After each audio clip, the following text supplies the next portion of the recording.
heat exchangers, and we would use HX to denote heat exchangers instead of writing completely heat exchanger word.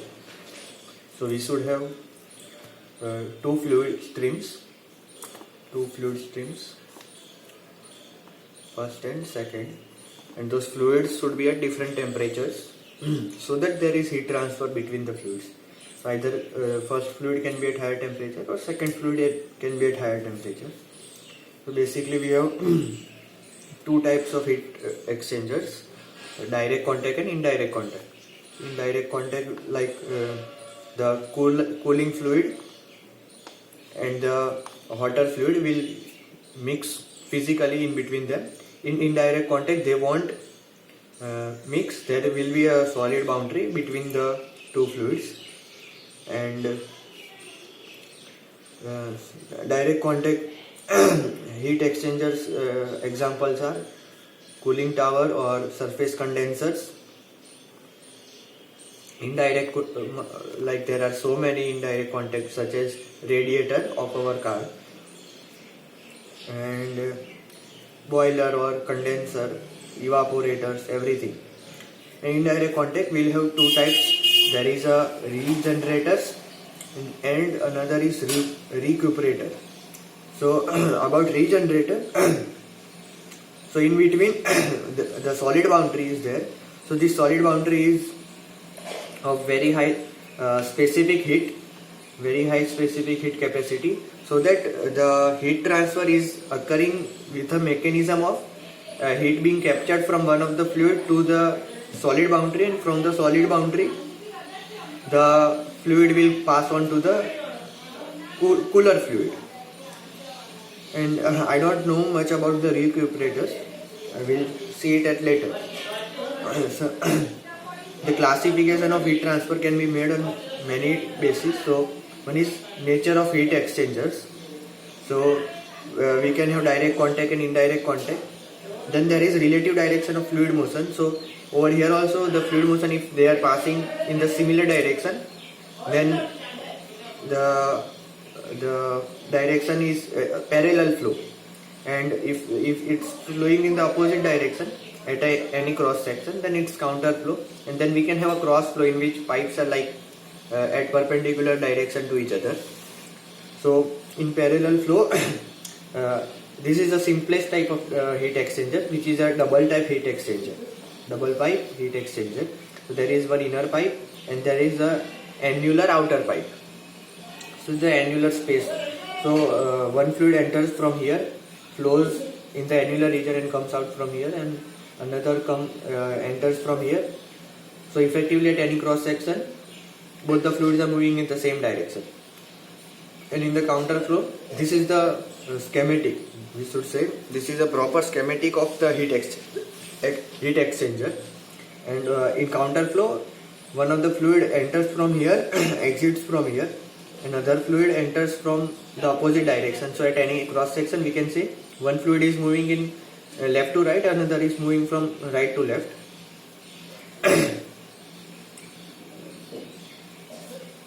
And in parallel flow, the temperatures of, like let's say the hotter fluid is coming from flowing inside the inner pipe, and this colder fluid is passing through the outer annular region. So so colder fluid has been starting from here, temperature TCI, and at the exit its temperature will be TCO. So they'll rise exponentially. While exponentially, I will explain it. And water fluid at higher temperature, at the end or at the exit of the heat exchanger, it's at lower temperature. So the temperature difference at the inlet is much higher and at the outlet is much lower. So the heat transfer rate, or we can say the flux will be very high over here, and it will be very low over here. So if we want to maintain flux at the end of the heat exchanger, we need a very large surface area. For counter flow, the schematic will be like this, because since it coming in from the opposite direction, we should start from here and it ends over here. And hot fluid enters from 0 position and it goes to the L position.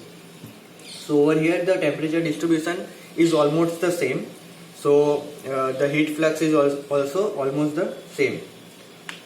And I said these are the exponential curves, the growth and decay, because they are relating because the surface condition at the boundary, at the solid surface, is constant temperature.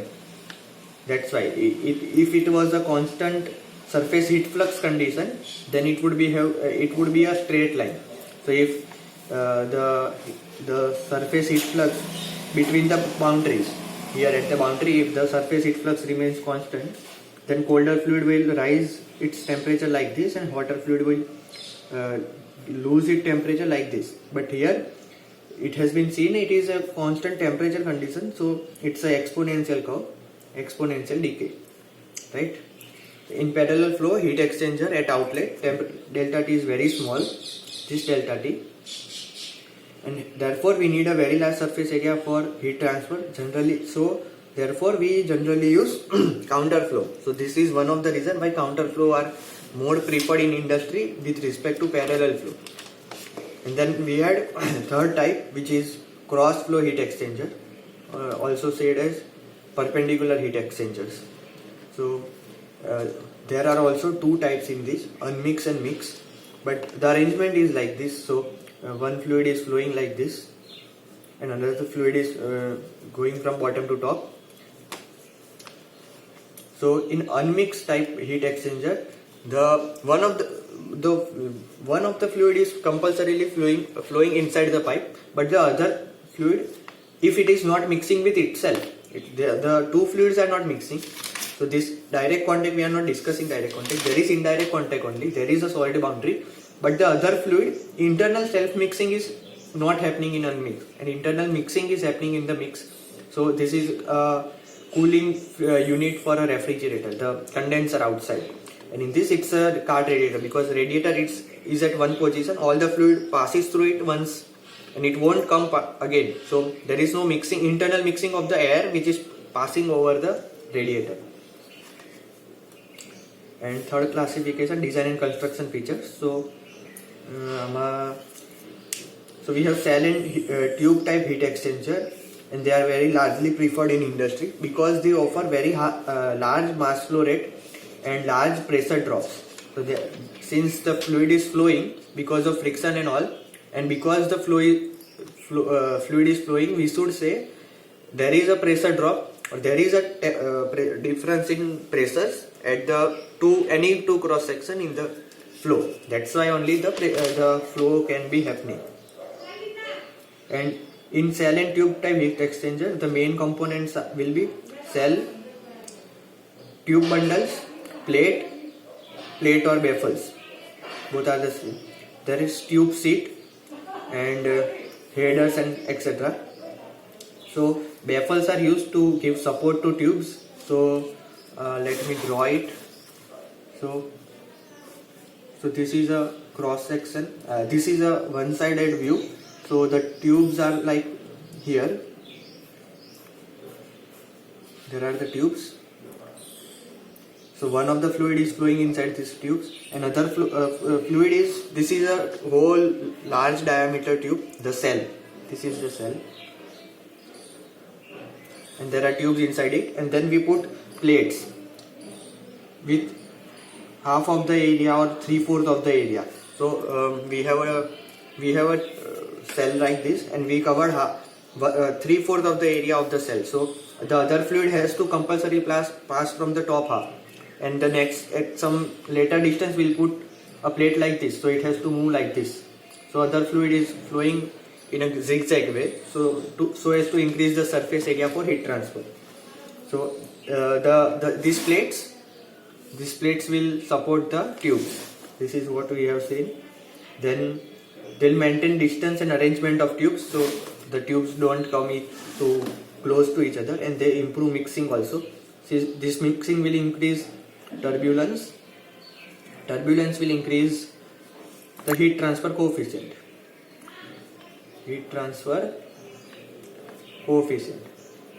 So we have very good heat transfer coefficient in cell and tube type heat exchangers, and this is provided by baffle. So this is how a baffle would be, the cross section, and in the upper half the flow is flowing, other half it's closed. So we have a head, and the baffles are studied.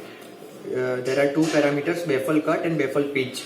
So these two parameters are used to increase the effectiveness of our heat exchanger. There are headers also, which I said. So they'll temporarily store the space, the fluid, before the fluid enters these tubes. So at the end there is some space and the pipe inlets are there. So this space is called as header. Simple. And there are number of tube passes and cell passes. So one cell pass, one tube pass. So this is cell and these are tubes. So this is one cell, one tube. So if the tubes are returning back in the same cell, then one cell, two tube pass, right? And two cell, two tube pass means there are two cells. So one cell right here, another cell right here, and then the tubes are flowing here, and they are coming back in the second cell. Then it will be two cell, four tube pass. And the main parts were tube bundle, seat baffles, seat, cell, baffles, and tube seat.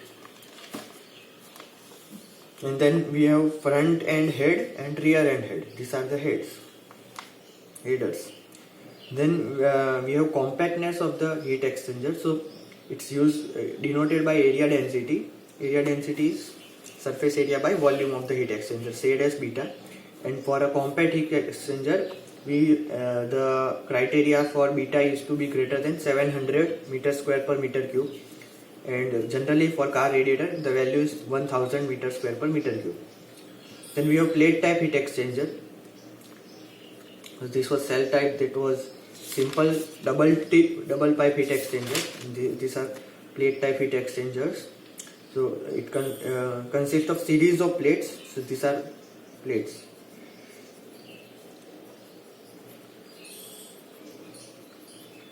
And then the fluid, hot and cold fluid, flows in alternate passages. So this will be the one passage, this, then the second passage, third passage. So the fluid flowing from here will go to the alternate next passage, and coming from here will pass through like. So it won't have high pressure drops, but we can have very easily very high heat exchange by number of plates. So we can increase the number of plates and the heat exchanging will be better. And it is useful more for liquid and liquid type heat exchanging. And here one of the fluid can get to the gas phase also, and it's okay for that. And then fourth classification is physical state of fluid. So that's what I am saying. And we have condenser and we have evaporator. So condensing fluid, temperature is constant, and so we have condenser. So the aim is to change the phase from liquid to from gas to liquid. So from gas to liquid, so let's say it's water. So gas to liquid at 1 bar will be 100 degrees Celsius to 100 degrees Celsius, but we want to lose the latent heat. So that's what is happening here. The latent heat is being lost at the constant temperature, and the colder fluid, which should be at temperature lower than 100 degrees Celsius, will gain the heat and it will gain the temperature. And in evaporator, let's say we are at 0 degrees Celsius, the ice is there, and we want to convert to 0 degrees Celsius liquid, or 100 degrees Celsius water to 100 degrees Celsius vapor. So that is evaporation, the melting or evaporation. So in evaporation we want to gain heat so the liquid can change to vapor stage. So from a hotter fluid which is at a higher temperature than 100 degrees Celsius, that will lose its energy, and it will give to the liquid to change it to vapor phase. And then we have overall heat transfer coefficient, which we saw in conduction also. So there are so many types of heat exchange process going on, that is conduction, convection, and combination of those. So whenever there is a wall, we will have conduction, and whenever there is boundary, and flow is flowing over the surface, then we have convection. So then the overall heat exchanger, overall heat transfer coefficient can be written as sum of the individual heat transfer coefficients, appropriate sum, inverse sum actually. So this is the convection happening at the inner surface. Then there is conduction happening through the wall of heat transfer coefficient K, conduction coefficient, and then there is this. So this is a schematic relating to the double pipe over here. And then we know Q dot is delta T upon delta R, summation of the resistance.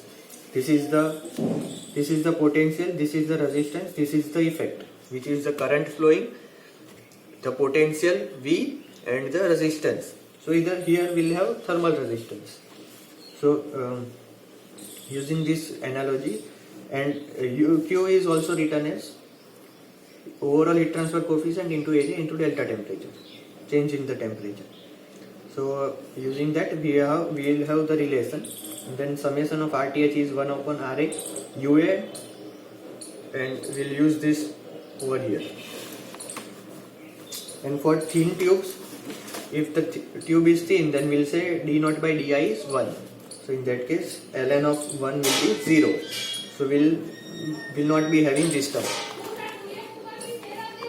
So 1 by UA is directly 1 by HIAI plus 1 by HO, H out, A out, the outer surface. So this is similar to parallel resistances. This is the parallel effective resistance, and these are the summation of inverse of the parallel resistances resistance in parallel. So the smaller H, smaller heat transfer convective heat transfer coefficient has more weightage to U.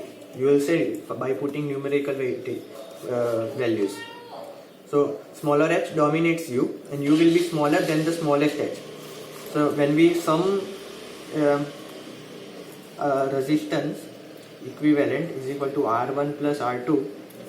So in sum, the R equivalent is larger than the largest of R's, and in inverse, in the parallel resistance, the overall resistance is smaller than the smallest individual resistance. This is very important. And then we have fouling factor. So that this is denoted by RF, and it denotes the performance of heat exchanger, which is deteriorated with time because of scale deposition, because the flowing fluid inside can have some impurities, and there will be deposition of those impurities at the surface. So in that case the resistance will increase, and hence the fouling factor depends on operating temperature, velocity of fluid, and length of service. And the formula is given by RF, which is 1 by U dirty. So after use of some time, and minus 1 by U clean. So at the time t is equal to 0. Okay.